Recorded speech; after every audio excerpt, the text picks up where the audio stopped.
So,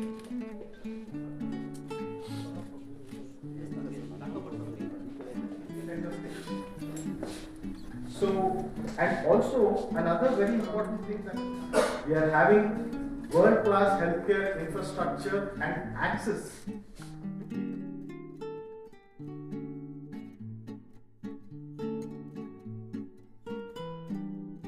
Infections are so common in our country. So obviously when we are doing transplants, we give high-dose chemotherapy. Patient's immunity is down. Infections are going to happen, complications are going to happen. And the way stem cell transplant or bone marrow transplant is done anywhere in our country is the patient is admitted for about 1 month minimum.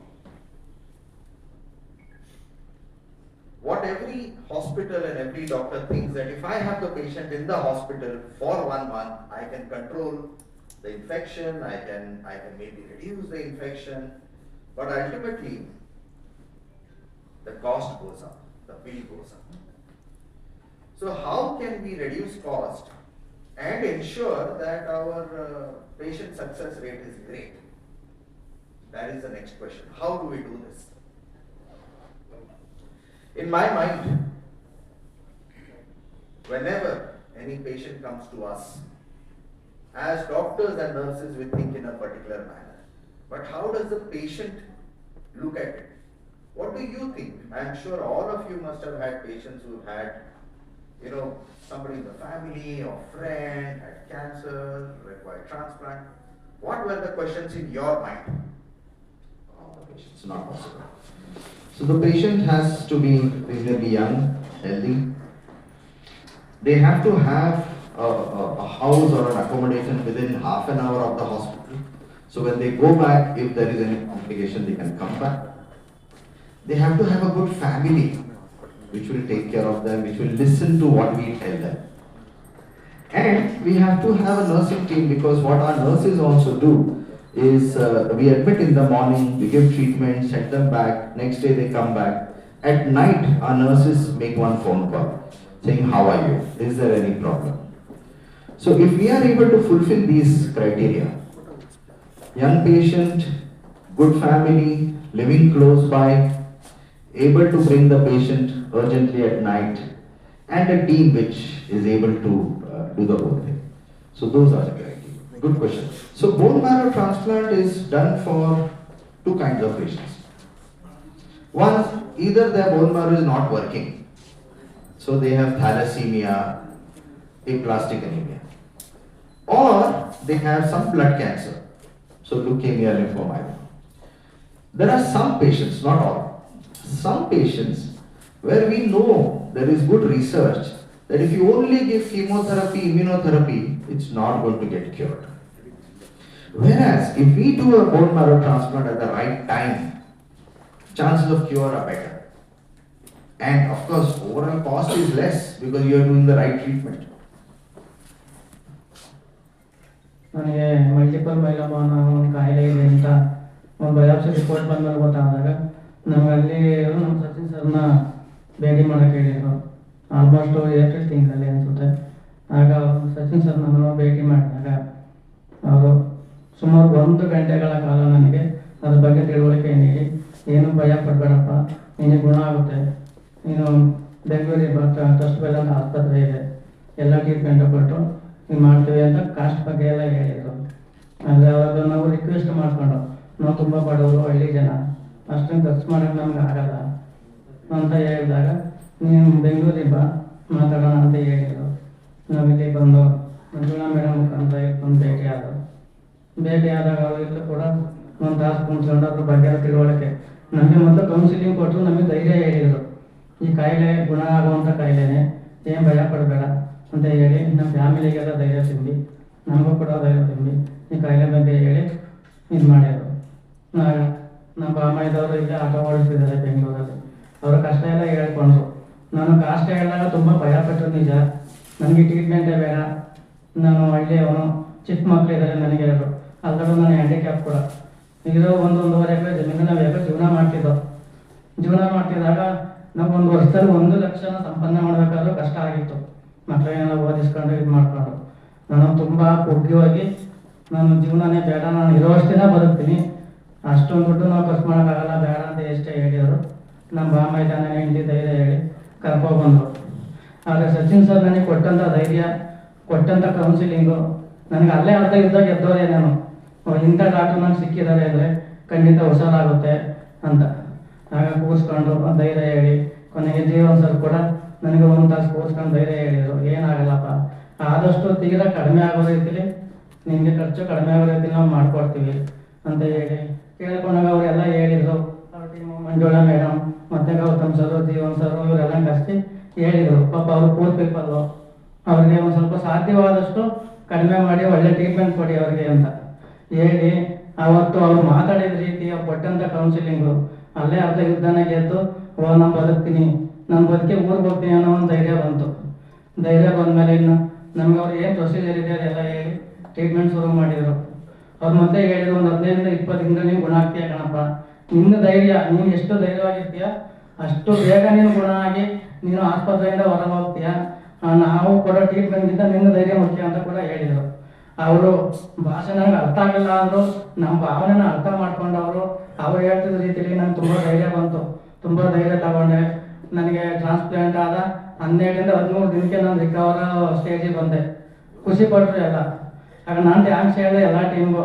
ಆಗ ಅವ್ರು ಹೇಳಿದ್ದೊಂದೇನು ಅಂದರೆ, ನಾವು team work ಮಾಡಿ ನಿನಗೆ treatment ಕೊಟ್ಟೋದ್ರ ಜೊತೆಗೆ ನಿನ್ನ ಧೈರ್ಯನೇ ನಿನ್ನನ್ನು ಇವತ್ತು ಇಷ್ಟು ಬೇಗ ಗುಣ ಮಾಡಿದೆ ಕಣಪ್ಪ ಅಂತ ಹೇಳಿ ನಾವು ಹೇಳಿ ನಮ್ಮನ್ನು ಒಂದು 15 ದಿನ ಅಷ್ಟೇ ಇಟ್ಕೊಂಡಿದ್ದು, ನಮ್ಮನ್ನು ಕಳಿಸ್ಕೊಟ್ರು. 15 ದಿನ ಹೊರಗಡೆ ಫಸ್ಟ್ ಟೈಮ್ ನಾವು ಬೆಂಗಳೂರಿನಲ್ಲಿ ಇರುವ ಜೆ.ಸಿ. ರೋಡ್ನಲ್ಲಿ ಇರುವ ಟ್ರಸ್ಟ್ವೆಲ್ ಆಸ್ಪತ್ರೆಯಲ್ಲಿ ಮೊದಲನೇ ಟೈಮ್ ನಾವು day care bone marrow transplant ಅಂತ ಟ್ರೀಟ್ಮೆಂಟನ್ನು ಮಾಡಿದ್ದೀವಿ. ಡಾಕ್ಟರ್ ಸಚಿನ್ ಅವರ ತಂಡದವರು ಅವರ ಗೈಡೆನ್ಸಲ್ಲಿ ಮಾಡಿರುವಂಥ ಟ್ರೀಟ್ಮೆಂಟ್ ಇದು. ನಾರ್ಮಲಿ ಏನಾಗುತ್ತೆ, ಇದು ಬ್ಲಡ್ ಕ್ಯಾನ್ಸರ್ ಅಥವಾ ಅಂತ ಹೇಳಿದ ತಕ್ಷಣ ಎಷ್ಟೋ ಜನಗಳಿಗೆ ತುಂಬ ಭಯ ಉಂಟಾಗುತ್ತೆ.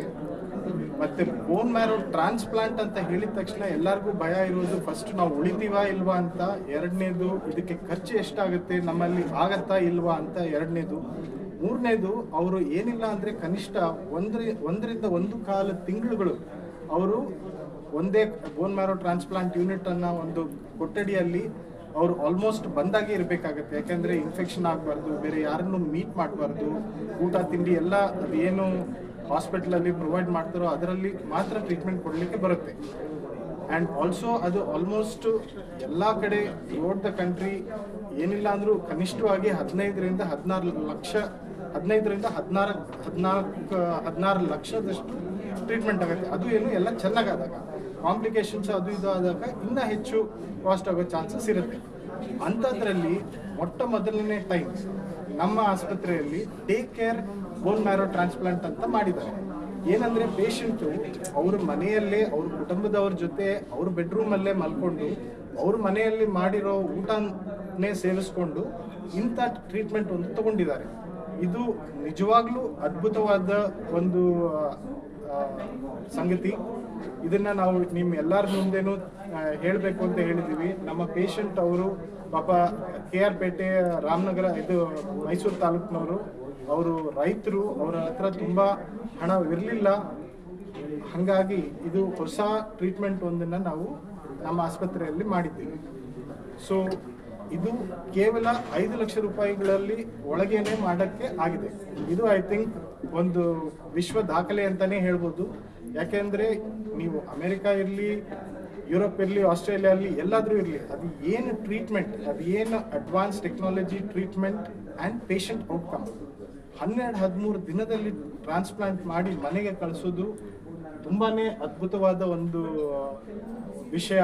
ಅಂಥದ್ದನ್ನು ನಾವು ಅಲ್ಲಿ ಎಲ್ಲ ಒಂದು ಆಲ್ಮೋಸ್ಟ್ $1 ಮಿಲಿಯನ್ ಆಗುವಷ್ಟು ಕಾಸ್ಟ್ ಇರುವಂಥ ಟ್ರೀಟ್ಮೆಂಟನ್ನು ನಾವು ಕೇವಲ ಒಂದು $5,000 ಅಂದರೆ 5 ಲಕ್ಷದಲ್ಲಿ ಮಾಡಿ ಇದನ್ನು ನಮ್ಮ ಎಲ್ಲ ಕಂಟ್ರಿಯಲ್ಲಿ ಇರೋ ಪೇಷಂಟ್ಸು, ಎಲ್ಲ ಕಡೆ ನಮ್ಮ ಜೊತೆ ಇರೋ ಎಲ್ಲ ಪೇಷಂಟ್ಸ್ಗಳಿಗೆ ಇದನ್ನು ನಾವು JC ರೋಡ್ ಟ್ರಸ್ಟ್ವೆಲ್ ಅಂತ ಆಸ್ಪತ್ರೆಯಲ್ಲಿ ಮಾಡಿದ್ದೀವಿ ಅಂತ ಹೇಳೋಕ್ಕೆ ತುಂಬ ಹೆಮ್ಮೆ ಪಡ್ತೀವಿ. ಮತ್ತು ಡಾಕ್ಟರ್ ಸಚಿನ್ ಆ್ಯಂಡ್ ಟೀಮ್ ಅವರು ಇದೊಂದು ಅದ್ಭುತವಾದ ಒಂದು ಕೆಲಸವನ್ನು ಮಾಡಿದ್ದಾರೆ. ಇದು ಎಲ್ಲ ಪೇಷಂಟ್ಸ್ಗೆ ಆಗತ್ತೆ ಅಂತ ಹೇಳಲಿಕ್ಕೆ ಆಗಲ್ಲ, ಬಟ್ ಆದರೆ ಕೂಡ it is a major step in the right direction. Sir ನಿಮ್ಮ ಡೆಸಿಗ್ನೇಷನ್? ನಾನು ಡಾಕ್ಟರ್ HV ಮಧುಸೂದನ್, ನಾನೊಬ್ಬ brain and spinal cord surgeon ಹಾಗೂ Trustwell hospital chairman managing director. Sir, ಇವತ್ತು ಕ್ಯಾನ್ಸರ್ ಕಾಯಿಲೆಯಿಂದ ಅತಿ ಹೆಚ್ಚು ಸ್ಪ್ರೆಡ್ ಆಗ್ತದೆ. ಇವಾಗ ಈ ಸಂದರ್ಭದಲ್ಲಿ ಈ ಥರ ಟ್ರೀಟ್ಮೆಂಟಲ್ಲಿ ನೀವು ಯಾವ ರೀತಿ ಒಂದು ಮುಂದಿನ ದಿನಗಳಲ್ಲಿ ಅಲ್ಲ, ಇವಾಗ ಏನಂದ್ರೆ ಕ್ಯಾನ್ಸರು ಇವಾಗ ನಮ್ದು ಬೇರೆ ಕಮ್ಯುನಿಕಬಲ್ ಡಿಸೀಸಸ್ ಎಲ್ಲ ಕಮ್ಮಿ ಆಗಿದೆ. ಇವಾಗ ಕಾಲರಾ, TB, ಮಲೇರಿಯಾ ಅಂಥದ್ದೆಲ್ಲ ಕಮ್ಮಿ ಆಗ್ತಾ ಬರ್ತಾ ಜನಗಳು ಲೈಫ್ ಸ್ಟೈಲ್ ಹೆಚ್ಚು ಆಗಿ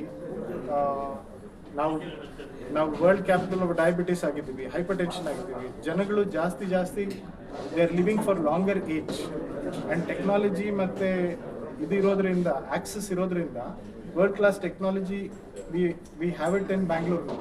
ಸೊ ಹಾಗಾಗಿ ನಮ್ಮ ದೇಶದಲ್ಲಿ ಇರೋದ್ರಿಂದ ನಾವು ಕ್ಯಾನ್ಸರ್ ಕಾಯಿಲೆಗಳನ್ನ ಬೇಗ ಕಂಡುಹಿಡಿಬೋದು ಮತ್ತು ಟ್ರೀಟಬಲ್ ಟೈಮಲ್ಲಿ ಕಂಡುಹಿಡಿಬೋದು. ಹಾಗಾಗಿ ಅದೊಂದು ತುಂಬ ಇಂಪಾರ್ಟೆಂಟ್ ಆಗಿದೆ. ಹಾಗಾಗಿ ಕ್ಯಾನ್ಸರ್ ತುಂಬ ಪ್ರಮುಖ ಆಗಿದೆ ಇವಾಗ ತುಂಬ, but the cost is very high. So ಹಾಗಾಗಿ ನಾವು ಟ್ರಸ್ಟ್ವೆಲ್ ಆಸ್ಪತ್ರೆಯಲ್ಲಿ ಬ್ರೈನ್ ಟ್ಯೂಮರ್ ಸರ್ಜರಿ ಇರಲಿ, ಸ್ಟಮಕ್ ಸರ್ಜರಿ ಇರಲಿ, ಲಿವರ್ ಸರ್ಜರಿ, ಕಿಡ್ನಿ ಸರ್ಜರಿ ಇರಲಿ, ಯಾವುದೇ ಇದ್ದರೆ ಕೂಡ ನಾವು ಅತ್ಯಂತಿಕ ಲೇಟೆಸ್ಟ್ ಅಡ್ವಾನ್ಸ್ ಟೆಕ್ನಾಲಜಿಯನ್ನು ಲೀಸ್ಟ್ ಕಾಸ್ಟಲ್ಲಿ ಹೇಗೆ ಕೊಡೋದು ಅನ್ನೋದು ಪೇಷಂಟ್ನ ಸೆಂಟ್ರಲ್ಲಿ ಇಟ್ಕೊಂಡು, ಪೇಷಂಟ್ ಫ್ಯಾಮಿಲಿನ ಸೆಂಟ್ರಲ್ಲಿ ಇಟ್ಕೊಂಡು we are trying to life long ಹೋಗಿ ಚೆಕಪ್ ಮಾಡಿಸ್ಕೊಳ್ಬೇಕಾಗುತ್ತೆ. ಸೊ ಇವಾಗ ಒಂದ್ಸತಿ ಕ್ಯಾನ್ಸರಿಂದ ಕ್ಯೂರ್ ಆದಮೇಲೆ, ಬಟ್ ದಟ್ ಡಸಂಟ್ ಮೀನ್ ಚೆಕ್ಕೆ ಮಾಡಿಸ್ಕೊಳ್ಳೋದಿಲ್ಲ ಅನ್ನೋದು ಬರೋದಿಲ್ಲ.